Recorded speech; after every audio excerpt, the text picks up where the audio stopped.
try and take a step back, whether we like games or not, whether we play them or not. Let's try and have a look at what the science says and figure out what's actually going on here.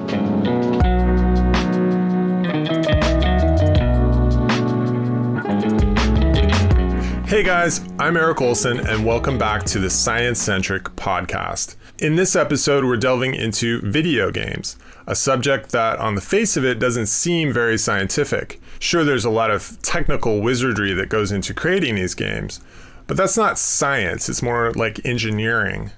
But there's a growing body of scientific literature about video games. Not how they're made, but how they impact our brains and our lives. Researchers are looking at questions like, do violent video games make us more violent in real life? Can games be addictive? And how much time sitting in front of the screen is really good for us? Our guest in this episode, psychology professor Pete Etchells, has taken an in-depth look at the research around video games. In his new book, Lost in a Good Game, Why We Play Video Games and What They Can Do for Us. We talked about some common concerns parents in particular have about so-called screen time, the positive impact video games can have on our lives, including a touching personal story of Pete's. And we spent a good deal of time talking about the common pitfalls of psychology research, which not only affect the study of video games, but literally every other sub-discipline of psychology. Let me put it this way, you're going to come out on the other side of this episode questioning every psychology study you've ever read or read about. But before we dive into it, head over to sciencecentric.com/support to help keep this video channel going. We accept donations via Patreon and also get a little kickback on any purchases made through our website at no added cost to you. Other ways you can show your support are liking and sharing this episode, and of course, subscribing to the channel. All right, enough of that. Let's get on to the good stuff. I will formally welcome you to the Science-Centric podcast, Pete. Thanks for coming on. I really appreciate it. Thank you very much. Thank you for having me. So your book is called Lost in a Good Game, Why We Play Video Games and What They Can Do for Us. So having read your book, I think another title that might have worked for your book is In Defense of Video Games. Yeah, I think that's a fair point. Yeah, because I feel like it's sort of a treatise on why games aren't as bad as maybe they are sometimes portrayed in the mainstream media. Do you think that's a fair assessment? And just for the audience, you are actually a psychology researcher. I mean, this is something that you actually study as an academic. So how does that inform your writing of this book? Sort of in defense, maybe in defense a little bit of what you do as well. Yeah. So you're sort of making it sound really terrible. But, sorry. But I think... So one thing that I don't think the book is a sort of an apology for video games. But I think you're right in that it is to a certain extent a defense of them.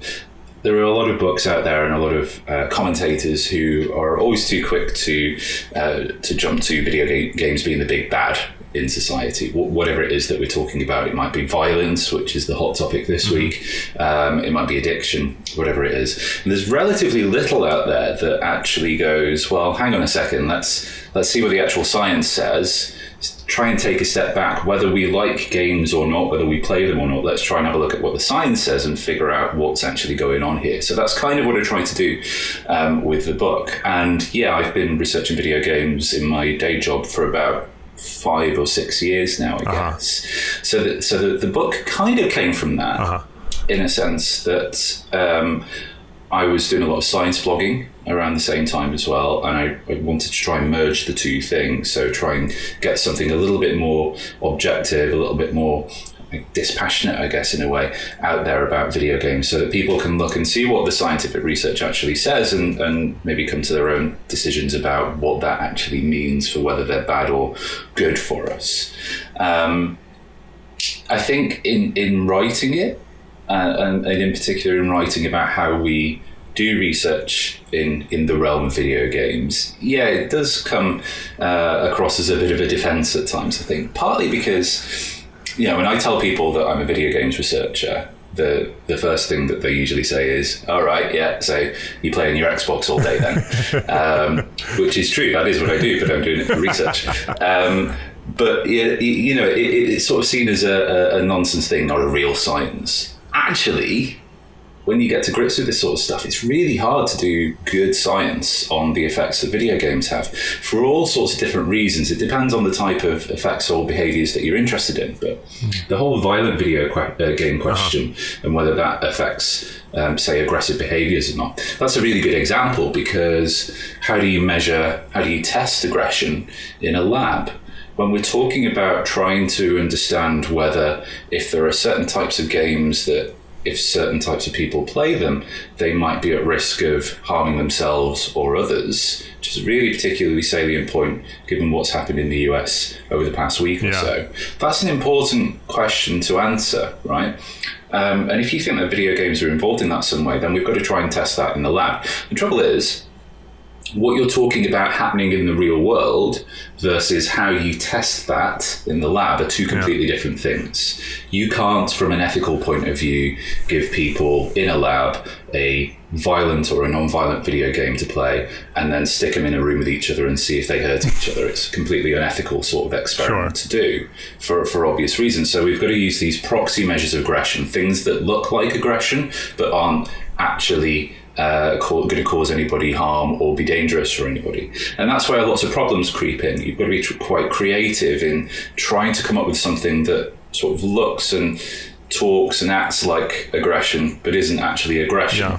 And that's a near impossible thing to do, really. I mean, it seems, sorry, I just wanted to jump in there, but it seems, so, video game research would fall into the category of psychology research, essentially, because you're studying people and how their brains and bodies interact with video games. It seems, so I come from like a genetics background, and that's a hard science, and you can really control things, and we work with fruit flies, and we can control every aspect of their lives. But when you're talking about people and psychology in general, it seems like it's a very hard thing to study, because people there could be so many confounding things that would mess up your experiment versus if you're looking at something that's more physical and controllable in a lab situation. So I've always felt like psychology, I'm fascinated by it, but I'm also wary of it for that exact reason, that I it seems like kind of mushy in a way, whereas harder sciences aren't. Do you think that's fair, or is it just upon the researcher to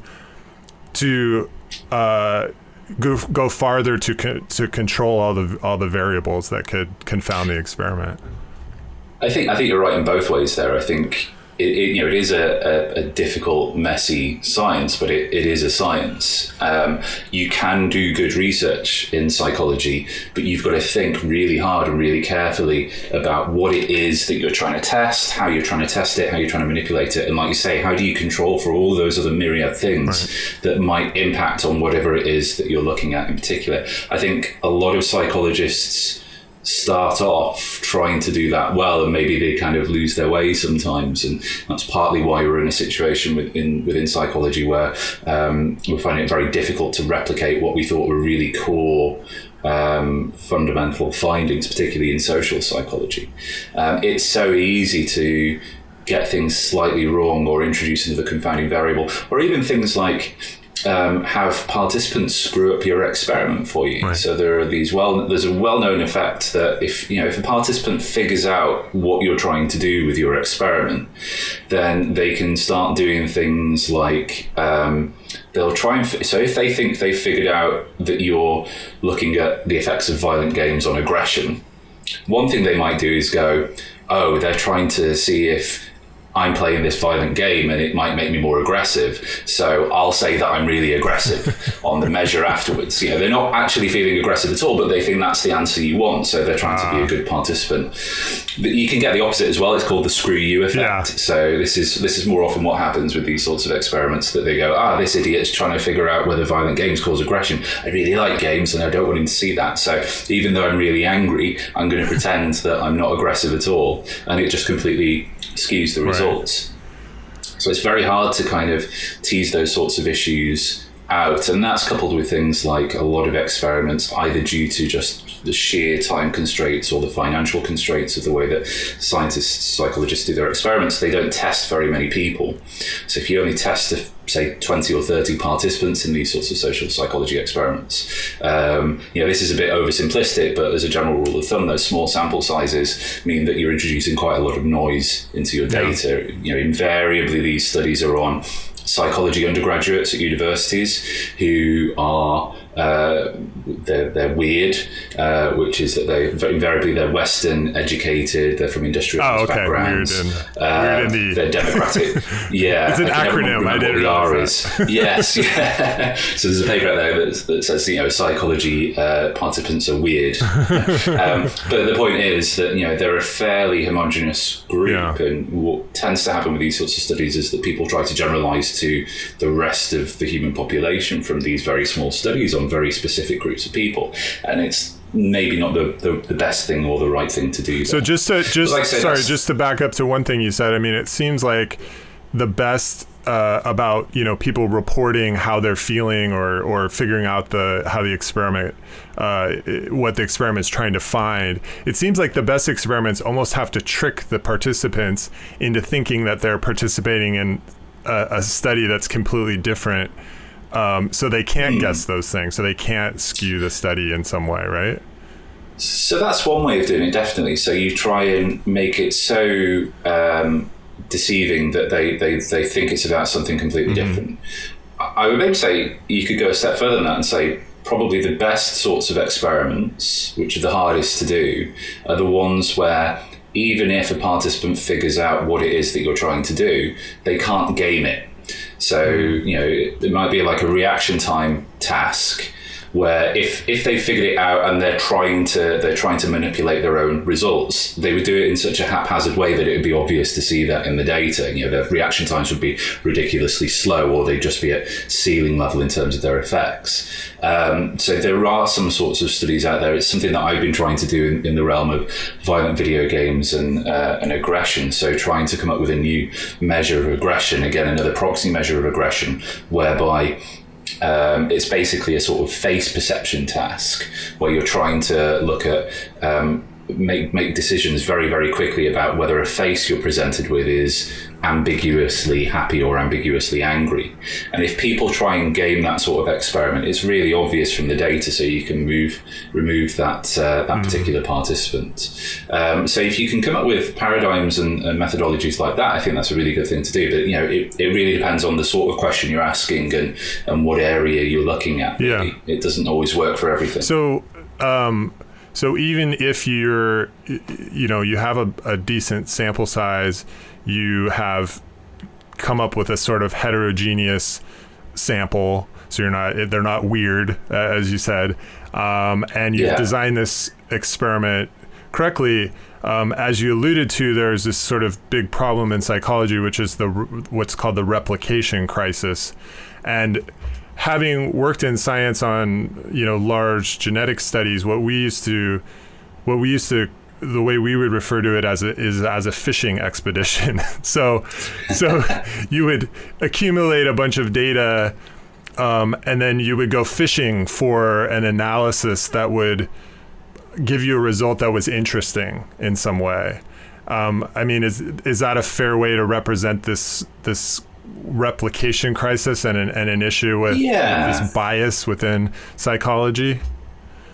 In a sense, I think that's one part of a very kind of complex picture, and that what you're kind of describing there is an exploratory analysis, which is perfectly fine to do if that's what you're being open and honest about. If you're doing something in a completely new area where nobody's really got much data on this, and you don't know what the important questions are to ask or what the right sorts of analyses are to do. It's fine to do a bit of fishing around and poking around to try and figure out the best way to approach that question. I think the problem that's happened in a lot of psychology over the years is that people have used certain sorts of what we call questionable research practices to mold that sort of exploratory research into a confirmatory mold, as it were. So the sorts of papers that you might see out of these sorts of studies where somebody's run 20 or 30 different analyses, but they only report the one or two that worked, as if they were the ones that they intended to do all along. And if that sort of approach molds how you formulate your hypotheses as well, so something known as harking, which is hypothesizing after the results are known. So you do this big fishing exposition, you find a significant finding, and then you go, actually my hypothesis related to this particular finding in the first place. And if you just present your paper in those terms, then you're not being very honest, right? You're not actually explaining what it was that you did. And also it means that the models that you start developing, the hypotheses that you start generating aren't particularly useful. They're good for explaining that specific analysis that you did, but they're not very good at explaining future sets of data. So it's not particularly good for science generally if you engage in these sorts of things. But there are all sorts of pressures on scientists, not just psychologists, all sorts of pressures on scientists to do these sorts of things, right? So, and I talk about this in the book. I kind of completely veer off in one chapter and start talking about the replication crisis. And, which I found really interesting, all of these sorts the of way problems. you broke that down and explained it so well, by the way. That was really great. Thank you. I really appreciate that. Yeah, I mean, it's very directly relevant to video games research, but it's a general problem in that as a scientist, you're human, right? You need a job, you need to be earning money so you can look after your family or keep a roof over your head and things like that. And there are certain things in science that are more conducive to getting a permanent job than others. And unfortunately, some of those things are counter to what we might consider good science. So institutions value things like how many grants you've got, which is in part as a result of how many papers you've published. How many papers you've published is in part based on what you do with your data. So one of the examples that I set up in the book is an idea of say you, and it's a really facetious example, but just to kind of simplify things, say you run a study where you test 100 participants. Now, one way you could look at this is you could write a single paper up that has a sample size of 100, and you get one paper out of that, but it might be a good paper because it's a decent sample size for the question that you're asking. The other thing you could do is write 2 papers with 50 participants in each, or you could write 10 papers with 10 participants in each. And if you go down that route, then the science suffers because you're kind of artificially separating out your sample sizes, not in terms of any sound theoretical rationale, but purely because you want more papers. Right. And you'll probably get 10 different results out of that, what we call salami slicing, basically. You get 10 papers out of that. That might make you look more attractive in terms of a job because you've got 10 papers published in the last year, but they're not good science. So these sorts of issues we've seen, like I say, not just in psychology, but across science generally, but they've really come to the fore in psychology over the past 8 or 9 years. And there's this whole raft of what we call questionable research practices that we've seen scientists engage in that aren't, they're not fraud. And a lot of the time, I think people don't do them deliberately. It's just because that's how they've been taught to say do stats or how to work with data once they've got it. But if you have enough of these together, then what you end up in is this situation where lots of papers are being published claiming that these effects exist when actually in reality they probably don't. But the good papers that show that they don't, it's really hard to publish them because they're showing null effects. Yeah. So you have this literature that's biased towards all of these positive findings because for some reason we value positive findings over negative ones. But they're all rubbish papers. Right. And all the good stuff is stuck in people's file drawers. It's just gathering dust. And of course, if you search on the through Google or something, you're going to find those 10 papers that sort of flood the search results and think, oh well, this is obviously what's really going on, and maybe you won't even find that paper that was the good one that really had done everything correctly. And you wouldn't know any different. And I've had so many conversations with PhD students over the years where, you go to conferences and you go and talk to a PhD student who's just presenting, the first set of data from their first experiment where they're trying to replicate a big study. And they're sat there scratching their heads because they're like, this paper, everybody shows this effect, right? This finding, whatever it is, there's multiple papers on it. I keep trying and I can't get it. And that's because they're doing the science properly, as it were. And they're not aware of the fact that, there are these thousands of other scenarios where people have tried to run this particular study and it's just not worked, but those have disappeared off the face of the earth. So it's, it paints quite a negative picture of psychology in particular, I think, that chapter, but I think there are lots of positives to come out of it as well. So where I think these issues have really come to the fore in psychology over the past 10 years or so, at the same time, I think it's psychologists who are really trying to make amends and make changes and try and improve the state of affairs in science through things like relatively simple things like open science practices, so making your data available for anybody who wants to use it, making your materials or your analysis scripts available means that people are less likely to fiddle around with their data. They're also more likely to catch errors in their analysis scripts and things like that, either because they've found it because they want to be more meticulous because they're worried that it's going to be out there in the real world, or somebody else has come along and found that for them. And you talked about something I hadn't heard before, which I think is really interesting. It's just this idea of pre-registration, where you're pre-registering your methods essentially on the analysis that you're going to do before you actually run the experiment. Yeah. It's funny when you talk to people who aren't scientists about this sort of thing. They're like, why aren't you doing that anyway? Like, that's a really sensible thing to do. So, I mean, pre-registration, you see it in clinical trials already, but the basic idea of it is you front load all of your thinking about the design. So before you collect any data, you think really hard about how specifically I'm going to run my study, and you think really hard about what am I going to do with the data analysis, how am I going to do it. And you write all of that down in a document and you put it online. So you can embargo it so that, if you're worried about people stealing your ideas, you can embargo it so that it doesn't get actually released to the public for, say, like a year afterwards or so.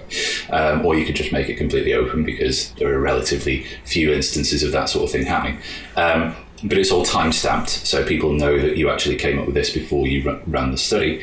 So you do that, and then you actually go away and run the study as you said you would, and then you do the data analysis as you said you would.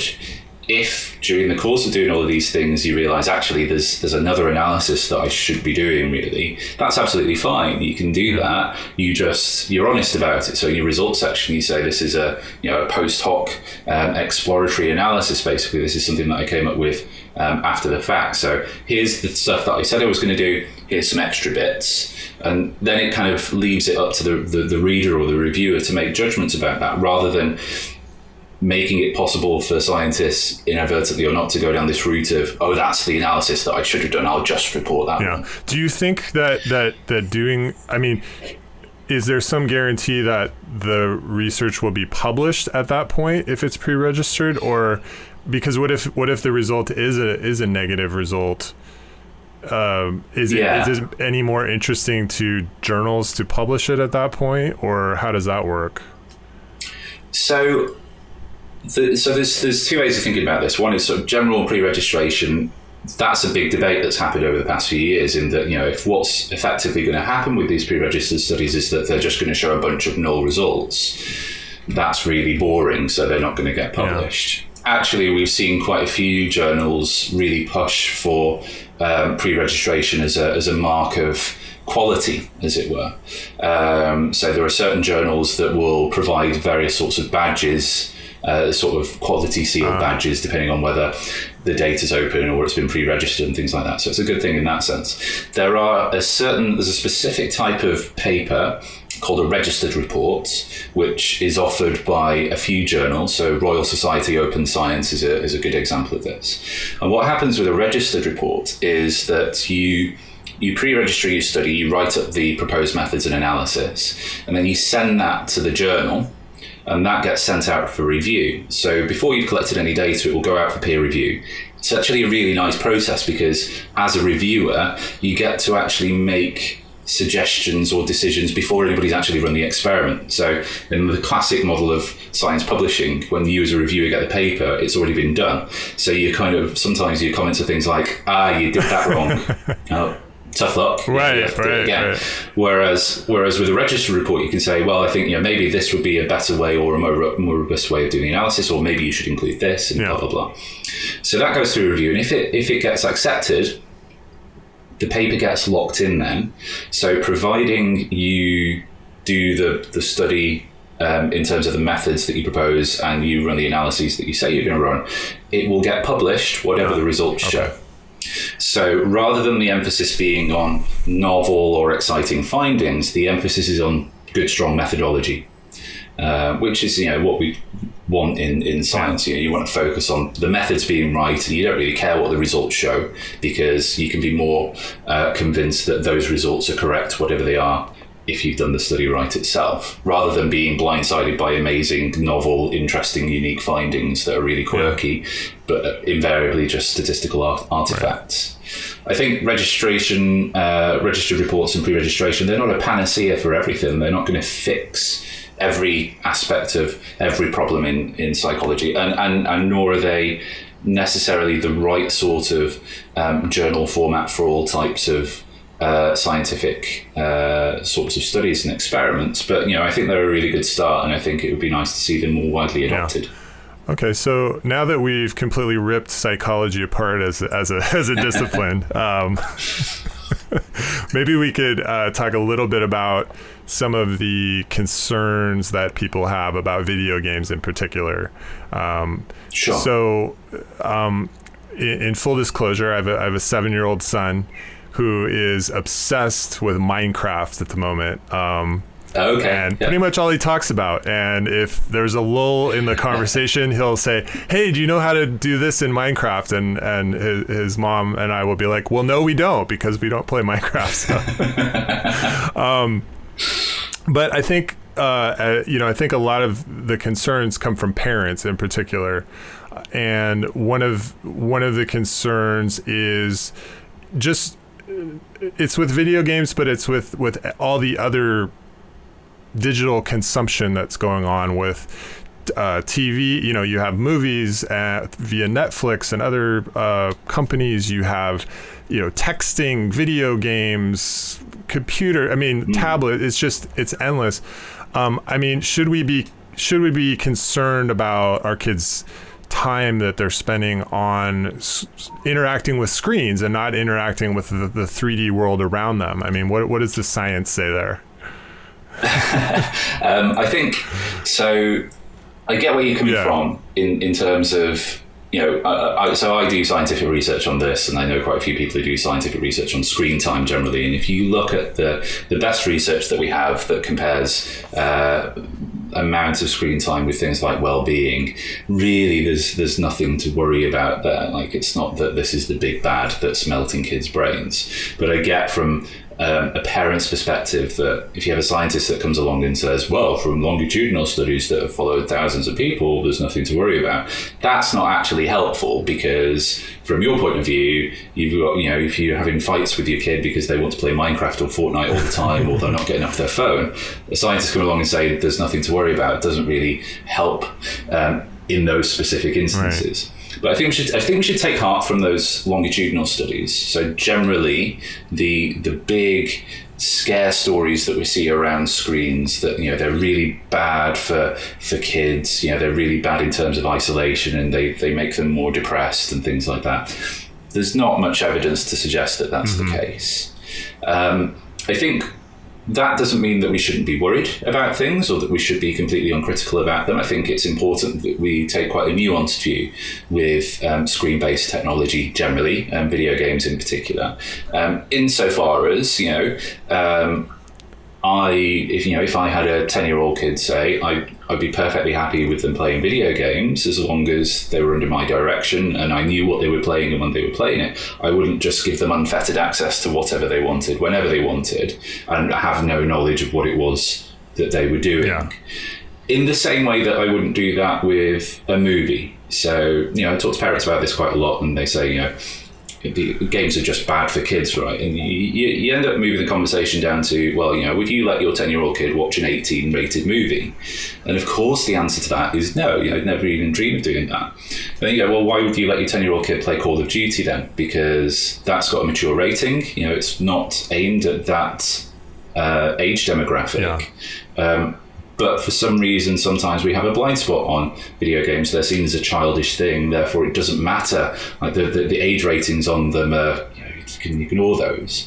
So I think these sorts of issues around parental worries around tech generally, video games specifically, really boil down to understanding what it is that kids are doing and why they're doing it and what they want to do in these virtual worlds. So I think that's a really difficult task for parents who maybe haven't grown up playing video games, because the thing to do there really is to get involved in that thing that your kid's doing and play games with them and get to know games generally, so that when your 10-year-old comes along and says, can I have Call of Duty? The answer just isn't no. The answer's no because, and it's followed up with, why don't you think about this game instead, which is actually much better than Call of Duty, like Minecraft, say.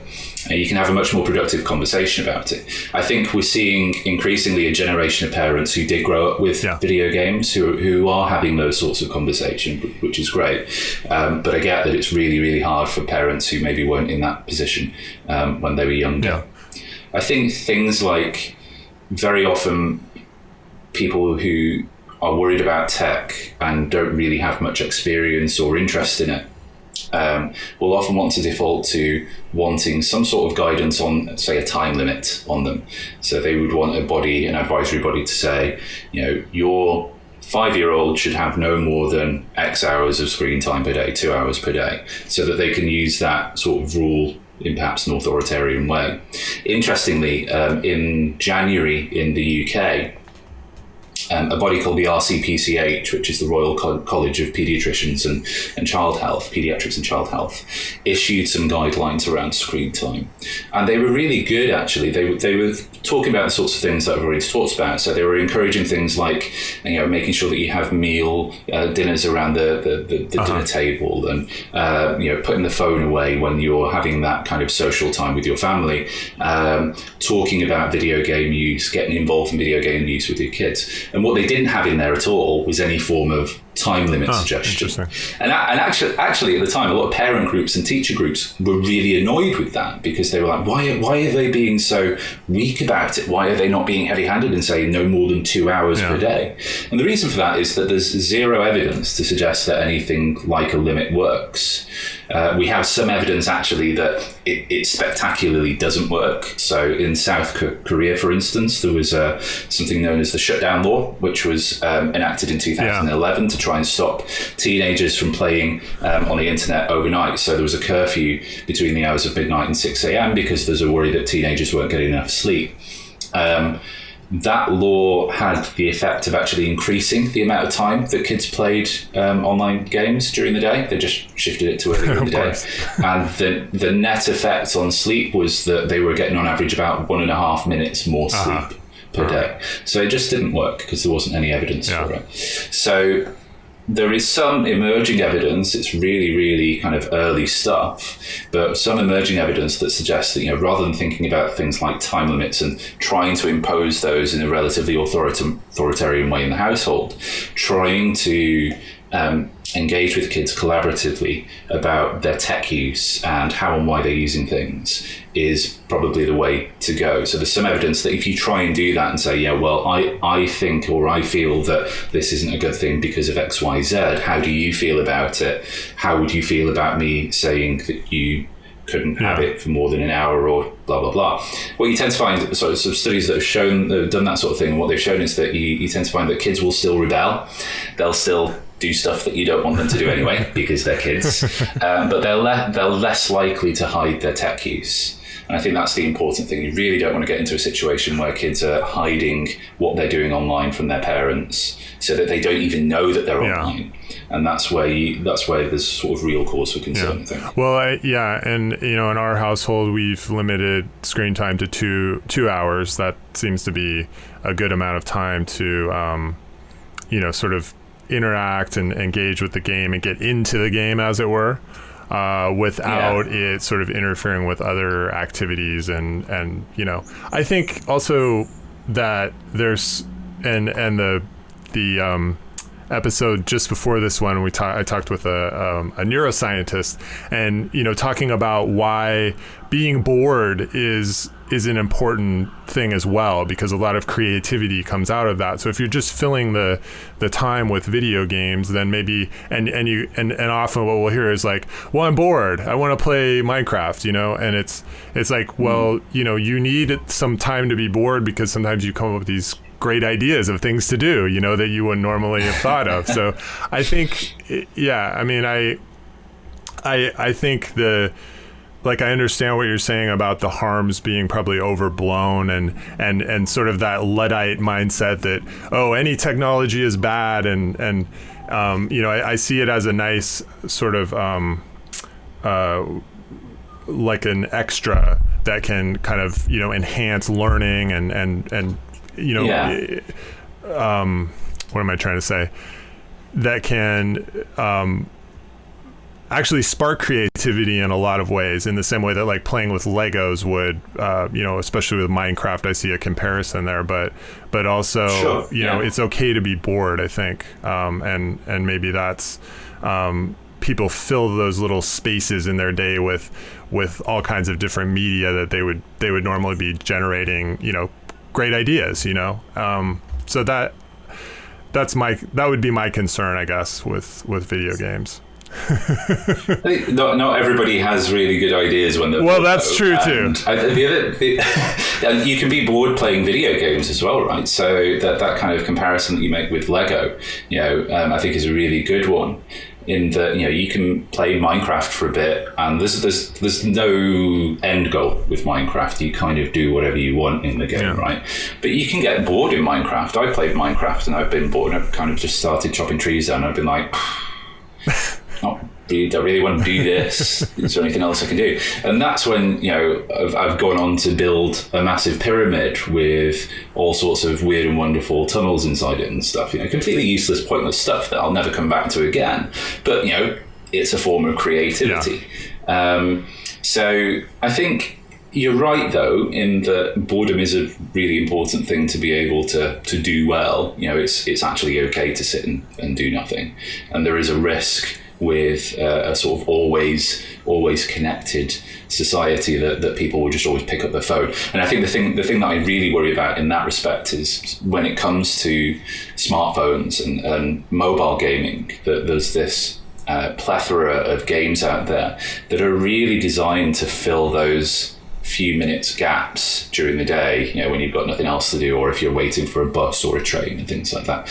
And I have a vehement dislike of those games. I play some of them hypocritically, but I really dislike them because when you look at how they're built, how they're designed, they look very, very similar to forms of gambling. So these are sorts of games like match 3 games where you've got a puzzle grid and you've got to match 3 gems or 3 pieces of candy and things like that. If you look at the way that they're marketed and monetized, they tap into a lot of psychological mechanisms that one-armed bandits tap into, for example. Slot machines. And that coupled with, if you look at the adverts, so a lot of these games, they're free to download, but then you can pay to either get more lives or to get access to extra levels within the game. And there's no top end on that spending limit, so you can just keep spending because there's never any end to the game. Coupled with, if you don't spend any money in them, you get bombarded with adverts for other games that are similar. But if you look at those adverts, pretty much every one of those that I've seen recently will say something like, this game is so addictive, I couldn't stop playing it, as though that's a good thing to say. So there's a sort of really weird situation, I think, with the mobile games industry in particular, where, you know, there's a lot of talk around the addictive potential of video games at the minute, and there's a lot of pushback against that in some ways, which I think is correct. Yeah. But at the same time, you've got games developers saying, my game's really addictive, you should buy it and play it. So I don't think you can do both. You know, I don't think you can have your cake and eat it. You know, either they're addictive or they're not. And if they're not addictive, then you can't claim that they are, and that's a good thing. So talking about addiction there, and you make this distinction in the book, is a distinction between being sort of obsessed with a game and wanting to play it a lot, and this idea of this gambling part of the brain that sort of some of these other games are playing into. And there was a phrase that you used, it's variable rewards or something like that, where it's like, and I know social media companies do this as well, where they'll sort of hold your likes on a particular post until there's enough of them that you'll see like, I got 5 likes on a particular social media post. So you're getting, and most of the time you log in, nothing. And then it's like, you get 5 likes on that, and then nothing. So what is the name for that? Or what is that mechanism? So variable reinforcement schedule, or a variable ratio schedule, is sort of what we think about it in terms of what we call reinforcement learning. So it's this idea that say you're playing a slot machine and there's a 25% win rate. So 1 in 4 times you'll win. Now, if that was regular, if it was you play 3 times and you lose, and then on the 4th time you score, you won't play that game very often, because you'll be able to tap into that pretty quickly. If you start varying it though, so if over the course of say 20 goes, overall there's a 25% success rate, win rate, but it might be the case that you lose, win, lose, win. What happens is that you tend to win, so you can't predict when you're going to win, but you happen to win just enough that it entices you to play again. It's sort of the just one more game element. And that's very, very strongly compelling in terms of encouraging people to play more in things like casinos and on-slot machines, things like that. You kind of also see these sorts of things enacted in mobile games as well. So if there's a random element to a level on a particular puzzle game, for instance, so that it can either be made slightly easier or slightly harder, it will be made slightly easier just enough of the time that you can get past it and get to the next level, which will encourage you to want to play more often. And what happens with these sorts of games is that you maybe get 5 lives, and every time you lose a level, you lose a life, but they replenish over time. So it might be that every 20 minutes a life replenishes, or every 24 hours. So you can play the game completely freely. You don't have to spend any money, or you can spend money to replenish all of your lives straight away. Now, it's somewhat counterintuitive in the sense that if you think that you're playing a game that has this time limit on it, if you lose all of your lives, then you can't play the game anymore. You have to stop and do something else, because you've got to wait for the next life to come along. But actually, we know from various sorts of psychological research that if you withhold something nice from people, it makes them want it more. Mm-hmm. So there's a study that I talk about in the book where researchers did this with chocolate. So if you give people complete freedom to eat as much chocolate as they want over the course of a week, versus you tell people to not eat chocolate over the course of the week, and then at the end of the week you get them into the lab, get them to eat some chocolate and rate how nice they found it. The people who had completely unfettered access to it, they like it, but it's okay, but the people who didn't have any access to it really, really, really like it, because they've had to kind of abstain from it for a while, and chocolate's a nice thing.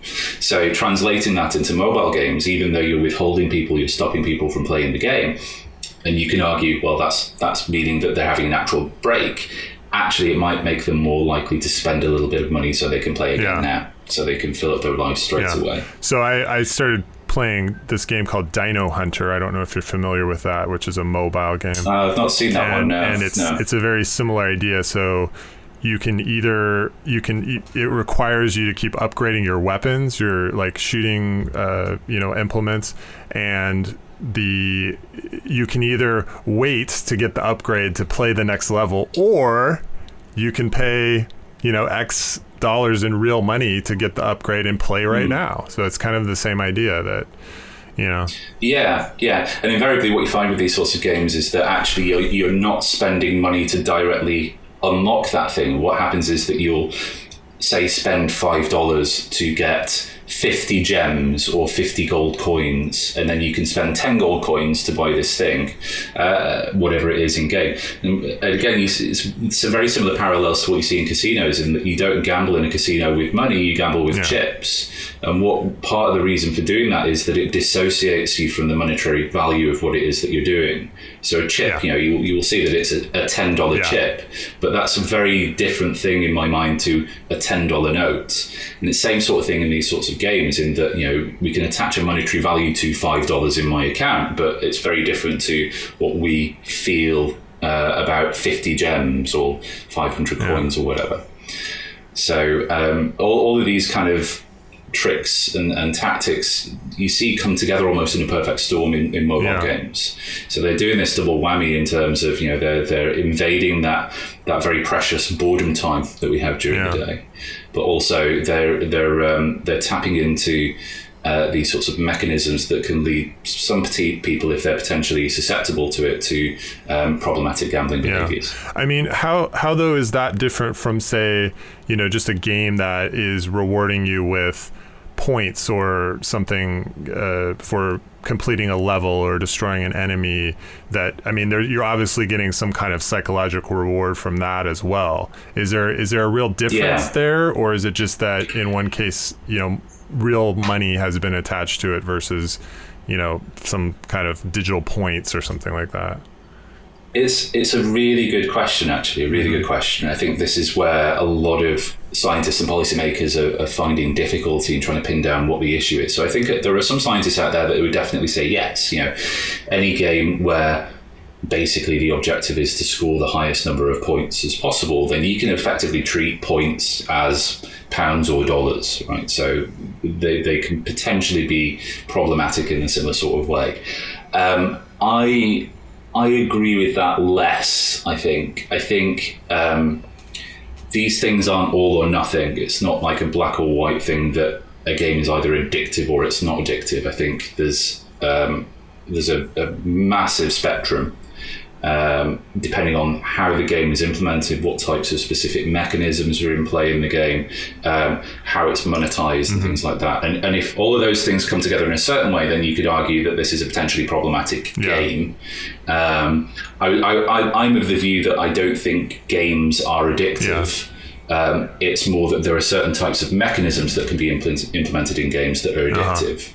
So those are the things that we should be looking at and trying to assess scientifically, rather than saying, is Fortnite addictive or is World of Warcraft addictive? Because I think it's the wrong sort of question to ask, really. Right. But if you think about things along that sort of spectrum, the difficulty is that you need to try and disentangle whatever it is that we mean by addictive or problematic play from this idea of what we mean by play for enjoyment. Right? So, if I play World of Warcraft for 2 hours this evening and I'm trying to get a particular weapon, and in order to do that I need to collect 50,000 eggs from a certain area of the game world, and I'm obsessively, repetitively going to this area and clicking on something, am I addictive, or am I just enjoying that game because I want to get something that I find personally rewarding out of it?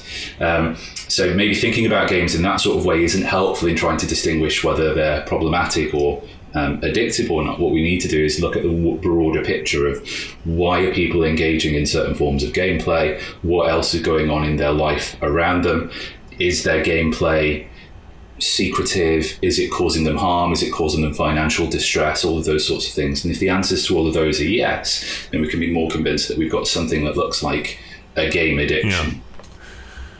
But the science is not conclusive in that area by any means at the minute. Yeah, and I guess back to what we were talking about with these games that have a monetary, a real life monetary, consequence. I think in the book you talked about a gentleman that had spent like £13,000 on on this game to get more lives or something like that. I mean, then there's a bigger consequence than just maybe wasting time. I mean, obviously time is invaluable too, but I think that's a good example though, because that guy, I think he spent $13,000 to upgrade, and he became the most powerful player on this particular server that we were on. Is that problematic? If it was me that was doing that, yes, definitely, because I do not have that sort of money to fritter away on a game. So inevitably what would be happening there is that I'd be taking out a loan, or I'd be hiding that from my wife. And those are all really problematic behaviors. So in my case, yeah, it would be problematic. If that guy was Elon Musk, then it's not a problem, because $13,000 is toy money. So, and I don't really know anything else about that person other than a few kind of anecdotal stories about them. So I don't know what their personal situation is. I personally don't think that any game that's ever been made is worth dropping $13,000 on.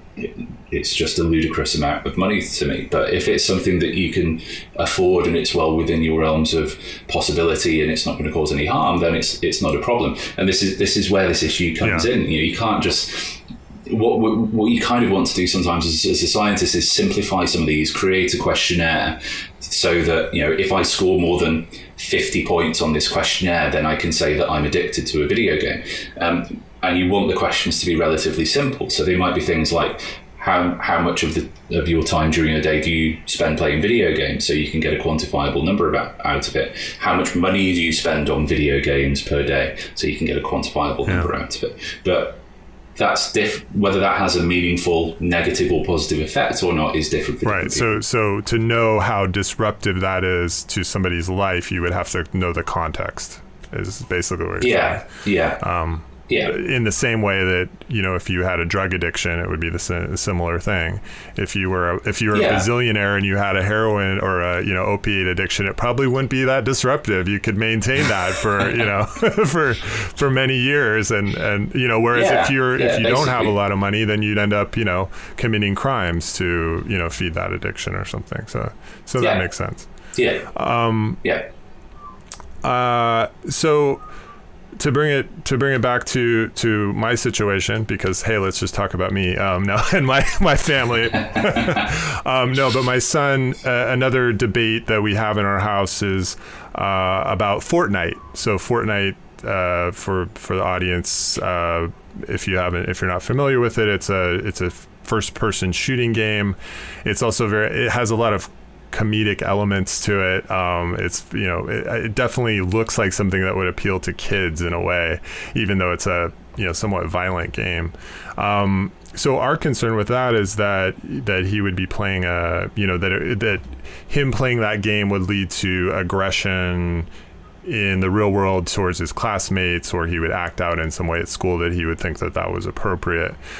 What does the science say about aggression in video games? Is that something that we should be concerned about? And you mentioned that, there are games, certain games are age appropriate. So I think Fortnite's definitely geared towards an older age than 7, which is my son's age. Yeah. So.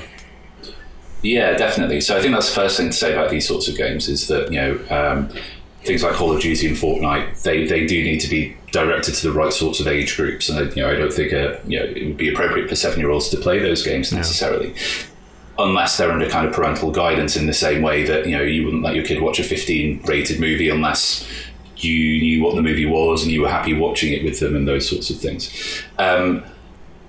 In terms of the science behind the whole violent video games and aggression debate, it's a real mess.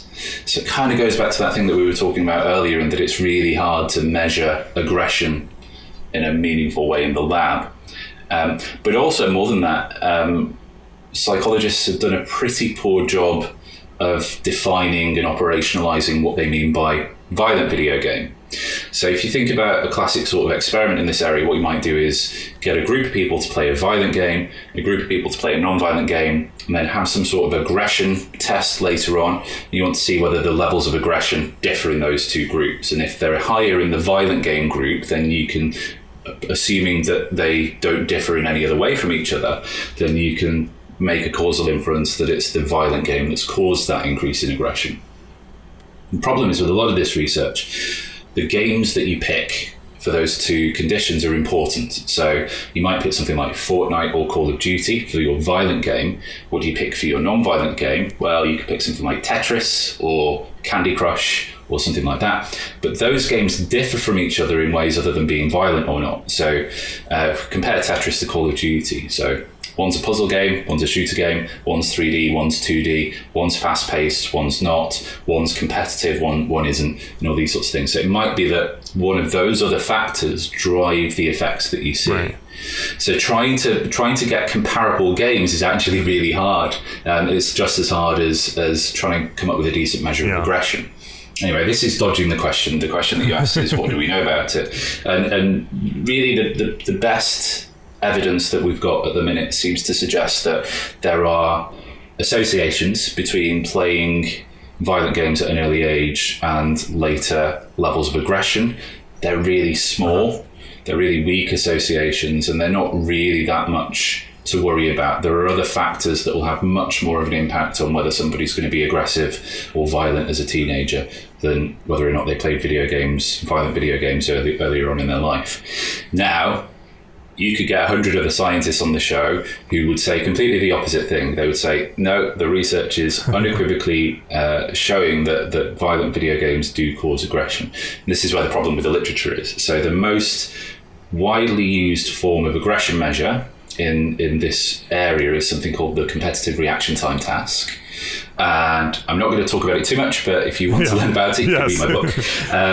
But the key point from that is that if you look at all of the papers that have used this task to assess this violent games question over the years, there have been hundreds and hundreds of papers. But there are more ways in which scientists have analysed the data from those papers than there are papers themselves.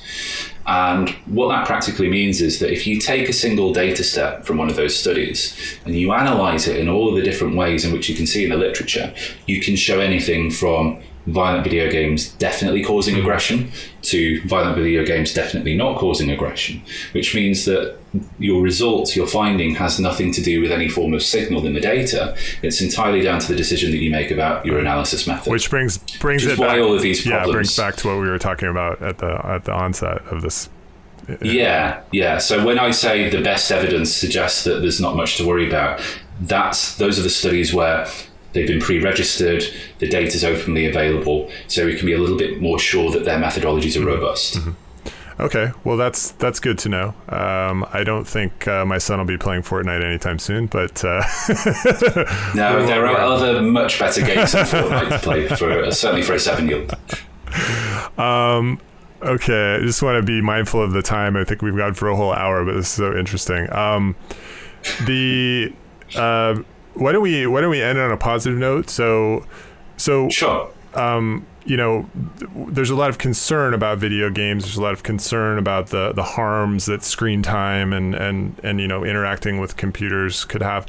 What are some of the positive things that we're starting to see from video games what can they do for us? How can they help us in a couple minutes, because we're running short on time. Okay. So one thing very quickly that I'll say is that one thing that I don't talk about in the book so much is that there's a lot of research that suggests positive effects, like things like improvements in reaction times or memory and things like that if you play video games. The reason that I don't talk about those in the book is that I'm similarly dubious about those effects as I am about the kind of aggression effects. I think there's similar sorts of issues in the way that those sorts of studies are done. So for me, really, where we find positive effects of video games is in their ability to connect us with each other. And I think this is something that people who don't play video games find a little bit counterintuitive, in that we view them as a very socially isolating experience, but they've never been that. As far back as games have existed, they've been things to do with other people. And what I found personally is the value in video games is that they allow you to connect with people who you immediately have something in common with. If you play World of Warcraft with somebody else, you immediately have a commonality with that person because you both like World of Warcraft, and that's a really nice, powerful thing. It allows you to connect with friends and family who you might otherwise not have much chance to talk to or see. And there's a story in the book that I go into about a very good friend of mine who moved up to Edinburgh, and we kept in touch through Halo. So we played Halo not really to play a violent game, but to use it as a sort of social network or to phone each other without having to spend the money. And I think for me, more personally as well, it allows us to connect with people who we might have lost. So I talk about my dad quite a lot in the book. He died when I was 14, and I've used games throughout my life, as a way to help process his death and go through a grief mechanism, but also to remember him as well, and to sort of think about good times that I had with him. And it sounds weird when you say video games help me to do that, but because they are such a creative medium and you can do whatever you want in the right sort of game, then they allow you to explore that aspect of human nature, grief and loss, and how we feel and human emotion and things like that. They allow us to explore those things in a relatively safe space. Yeah, and I would agree with you. I think that I look back on my positive experiences with video games, and I'm by no means I would never classify myself as a gamer, but I think back playing, the very first Atari, the Atari 2600 that came out, and the very first Nintendo, and my memories are always with friends and doing that with friends, and we'd spend all day playing when Legend of Zelda came out, but those times where I was just sort of playing by myself, after a while I just sort of felt like I need to do something different. It wasn't as fun to play. So maybe that's a good dividing line. Although, as you said, there's other uses and processing things, and we were talking about maybe being bored, and maybe sometimes you need that in your life, and you just need a little bit of escape so that you can think about those things that are hard to process. As any other diversion would allow you to do. Yes. Absolutely. All right. Well, that's probably a great place to end, Pete. Thanks again so much for coming on. One more time, the book is called Lost in a Good Game: Why We Play Video Games and What They Can Do for Us. And it's a really great book for anybody that for myself, as I said, I'm not a gamer, and I feel like I'm sort of caught up on where we're at, and learned about some new games and some things I'd probably like to try, and just a lot of great science, and then you've woven in your personal narrative of it as well. So it's a really interesting book. Great. Thank you very much for having me as well. Well, that's it for this show. If you learned something new, be sure to smash the like and subscribe buttons. Also, click that little bell icon to get notifications when new episodes go live. Finally, I'd love to hear your thoughts on this episode, so please leave a comment or question below. Thanks for watching, and I'll see you next time.